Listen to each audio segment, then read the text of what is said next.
students, this video is for chemistry, chapter 3 metals and non-metals, part 2 of the video. We were on chemical properties of metals. We have read about reaction with oxygen in the previous video.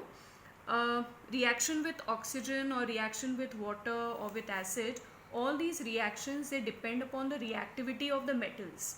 Okay, the one who is more reactive, the metal who is more reactive is going to react vigorously.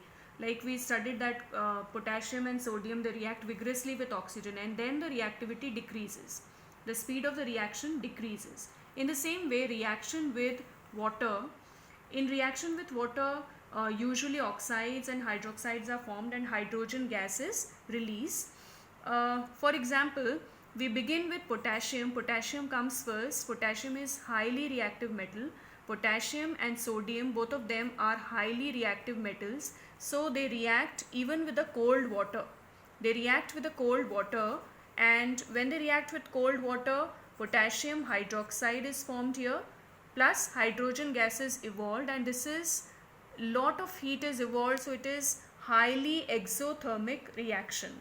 In the same way, sodium also reacts even with the cold water, and here also this reaction is sodium hydroxide is formed, NaOH is formed, and this hydrogen gas is evolved, and plus lot of heat is evolved, so both of them are highly exothermic reactions. Earlier also I told you that is why these sodium and potassium metals are stored in kerosene, because even they can't be stored in water because they react vigorously with water. Then comes calcium. Calcium is less reactive than sodium and potassium. So here this also reacts with water. This reacts with the cold water only, and when it reacts with cold water, calcium hydroxide is formed and hydrogen gas is evolved, but here the heat evolved is less. Okay, here this is not very vigorous reaction. So if you put a piece of calcium in water, then it will start floating.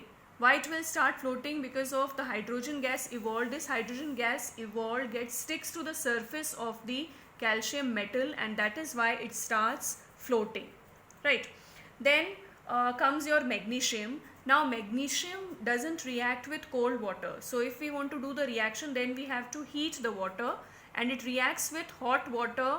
This water is hot. Okay, so as the reactivity decreases, magnesium is less reactive, so we need to heat the water, and it forms magnesium hydroxide, MgOH whole twice, plus hydrogen gas is evolved. Next comes your aluminium. Now aluminium is again less reactive, so it even doesn't react with hot water, so we need to pass steam through it.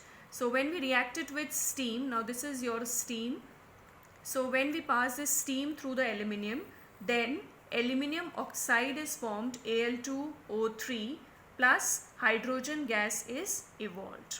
Okay, if I balance the equation, this is 3 water molecules and then 3 hydrogen.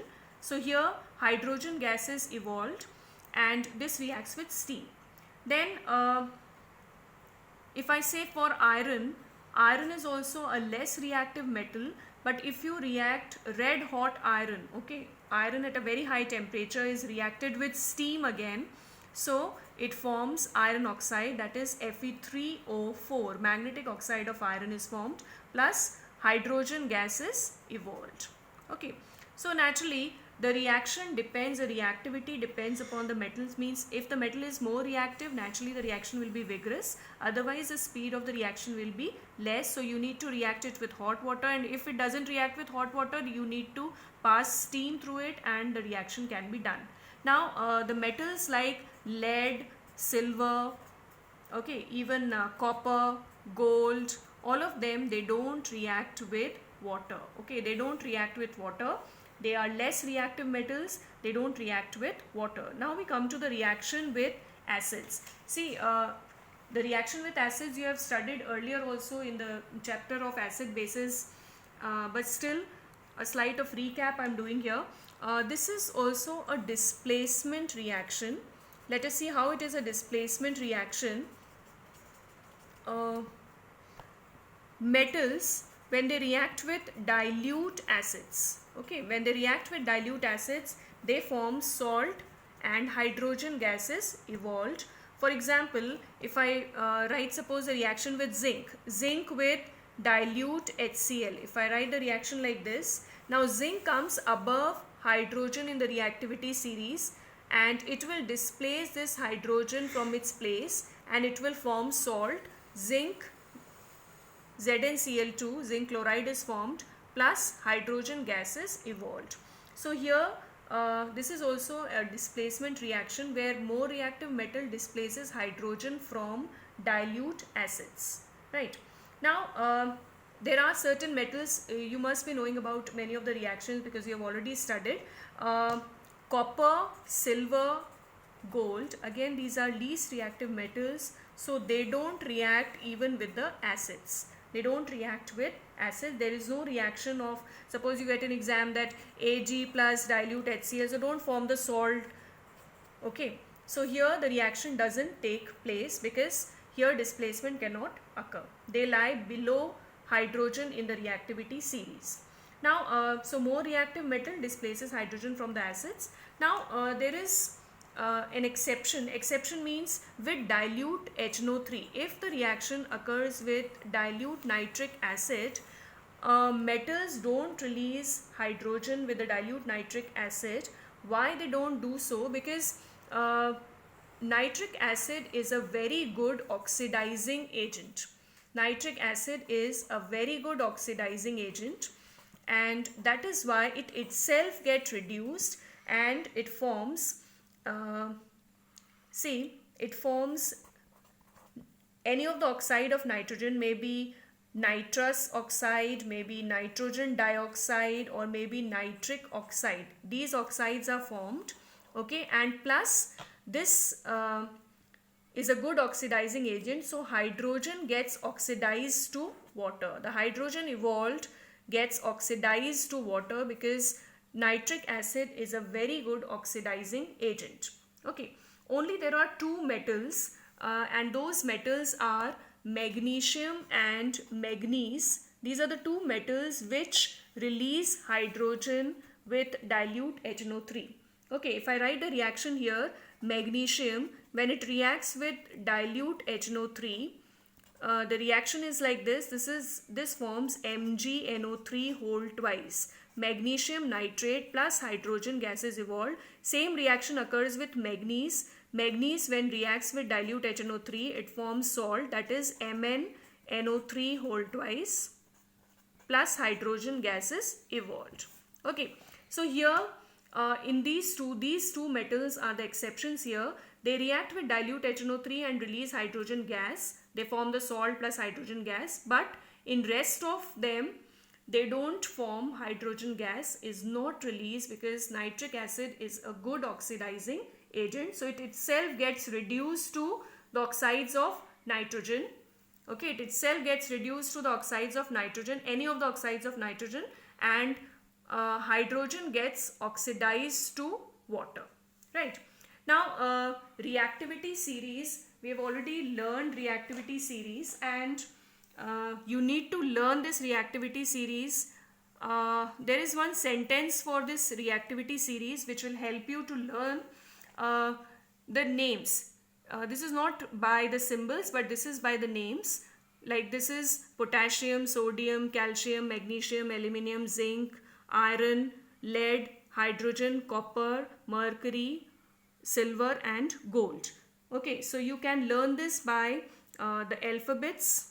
These are the alphabets, and the sentence is: please send Charlies, monkeys and zebras in large, huge cages, mainly strongly guarded.